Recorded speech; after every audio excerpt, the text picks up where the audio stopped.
ಇನ್ನು ಸೂರಜ್ ರೇವಣ್ಣ ವಿರುದ್ಧ ಅಸಹಜ ಲೈಂಗಿಕ ದೌರ್ಜನ್ಯ ಪ್ರಕರಣ ಏನಿದೆ, ಸೂರಜ್ ರೇವಣ್ಣ ಸಲ್ಲಿಸಿದಂತ ಜಾಮೀನು ಅರ್ಜಿಯನ್ನು ವಜಾಗೊಳಿಸಲಾಗಿದೆ. ಈಗಾಗಲೇ ಜಾಮೀನು ಅರ್ಜಿಯನ್ನು ಸಲ್ಲಿಕೆ ಮಾಡಿಕೊಂಡಿದ್ರು ಅಸಹಜ ಲೈಂಗಿಕ ದೌರ್ಜನ್ಯ ಕೇಸ್ನಲ್ಲಿರುವಂಥ ಸೂರಜ್ ರೇವಣ್ಣ.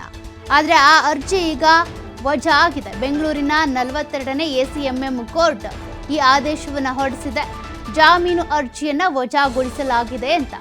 ಹೊಳೆ ನರಸೀಪುರದಲ್ಲಿ ದಾಖಲಾಗಿದ್ದಂತಹ ಮೊದಲ ಪ್ರಕರಣಕ್ಕೆ ಸಂಬಂಧಪಟ್ಟಂತೆ ಸೂರಜ್ ರೇವಣ್ಣ ಜಾಮೀನು ಅರ್ಜಿಯನ್ನ ಸಲ್ಲಿಕೆ ಮಾಡಿಕೊಂಡಿದ್ರು ತಮ್ಮ ವಕೀಲರ ಮೂಲಕ. ಆದರೆ ಆ ಅರ್ಜಿ ಈಗ ವಜಾಗೊಂಡಿದೆ. ಸದ್ಯ ಪರಪ್ಪನ ಅಗ್ರಹಾರ ಜೈಲಿನಲ್ಲಿರುವಂತಹ ಸೂರಜ್ ರೇವಣ್ಣ ತಮ್ಮ ವಕೀಲರ ಮೂಲಕ ಸಲ್ಲಿಸಿದಂತಹ ಜಾಮೀನು ಅರ್ಜಿ ಕೂಡ ರದ್ದಾಗಿದೆ ಅಥವಾ ವಜಾಗೊಳಿಸಲಾಗಿದೆ ಕೋರ್ಟ್ನಿಂದ.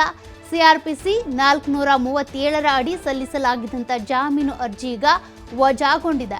ಅಸಹಜ ಲೈಂಗಿಕ ದೌರ್ಜನ್ಯ ಕೇಸ್ನಲ್ಲಿ ನ್ಯಾಯಾಂಗ ಬಂಧನದಲ್ಲಿರುವಂಥ ಸೂರಜ್ ರೇವಣ್ಣ ಜಾಮೀನು ಅರ್ಜಿಯನ್ನು ಸಲ್ಲಿಕೆ ಮಾಡಿಕೊಂಡಿದ್ರು. ಆದ್ರೀಗ ಆ ಅರ್ಜಿ ವಜಾ ಆಗಿದೆ.